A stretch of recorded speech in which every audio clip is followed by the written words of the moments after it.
Hi guys! Today we're going to try a new mod pack called Ingenuity. Its creator, Georgesta95, says that it was made with the intention for the mod pack being a kitchen sink type of mod pack with almost no popular mods. So that piqued my interest, and I decided to give it a go. Instead of showing you guys everything from the start, I've went ahead and built a house, a farm, and a Tinker's Construct Smeltery. I'm going to go through the process fairly quickly in this video. That way, in the next video, we can explore all of the cool new mods that I haven't really messed with before. And that way we don't have to spend 20 episodes to get to the really cool stuff. My first step was to gather some wood and find a place to settle down. This area looked pretty good, so I started clearing the grass off of it. Then, I made a small farm. Afterwards, I needed to make a bed so that monsters wouldn't spawn in the darkness. I managed to sleep just in the nick of time. I then began to terraform the top of the little hill. After clearing it, I went ahead and made the typical Tinker's Construct setup. If you want to see a more in-depth look at the process, you can look at my Space Astronomy playthrough.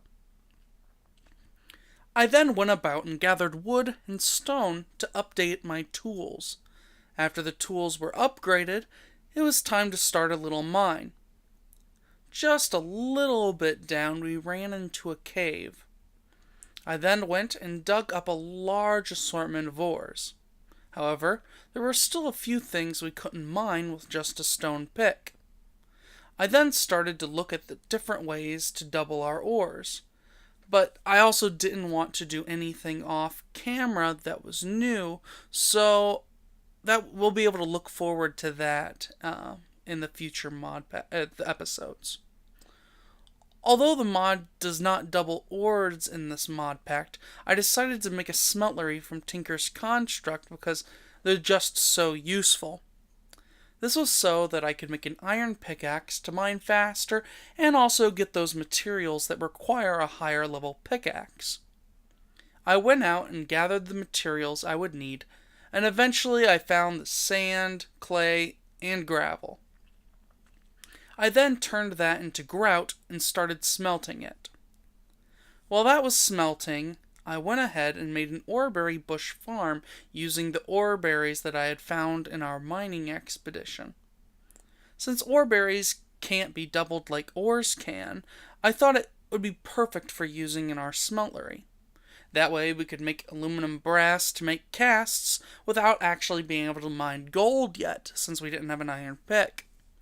A creeper wrecked the entrance to our mine, so that I went and repaired it and lined the way down into the mine with steps.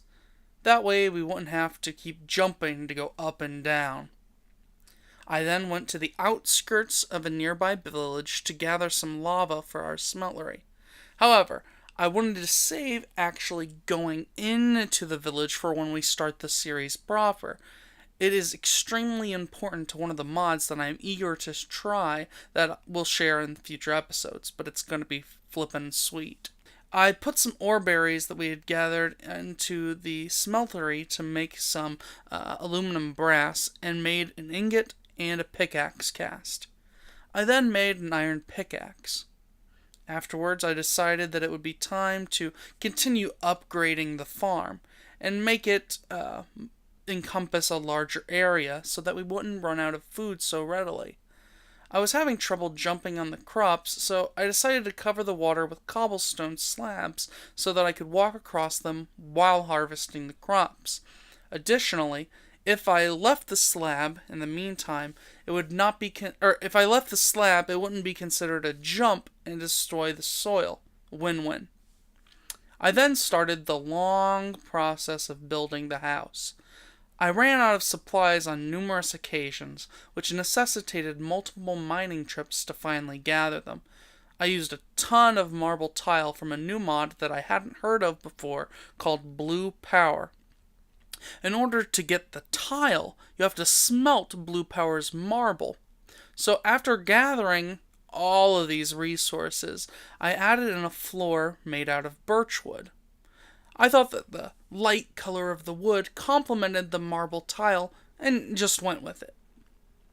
I was originally only going to do a one-story house, but after I had found the quarried block from Railcraft and the fact that that block could be made into steps, I decided to make a second floor as well. I made a divider out of stone bricks and made a second floor out of birchwood. I had also been continuing to gather the berries and upgrade the smeltery as I was working on the house. I had the brilliant idea of maybe using seared bricks to decorate the house. But I eventually thought it was too much work for it to happen, so therefore I just made the smeltery bigger with what I got.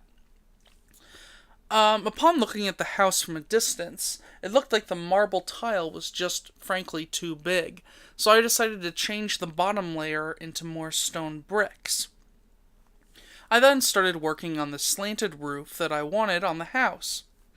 We may add additional rooms later on, so I wanted the house to be easily able to accommodate future additions. I then started lining the roof with the quarried stone stairs to make the roof seem more like a real roof.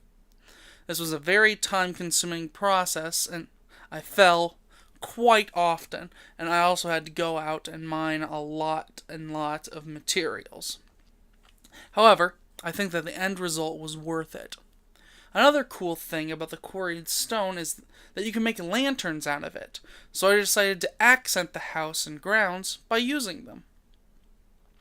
Thank you guys for joining me. Let me know if you liked this kind of video, or if you'd rather prefer me showing every little thing when doing these packs. I'm super excited to try out the mods in this mod pack, so stay tuned, and I'll see you all next time. Bye-bye!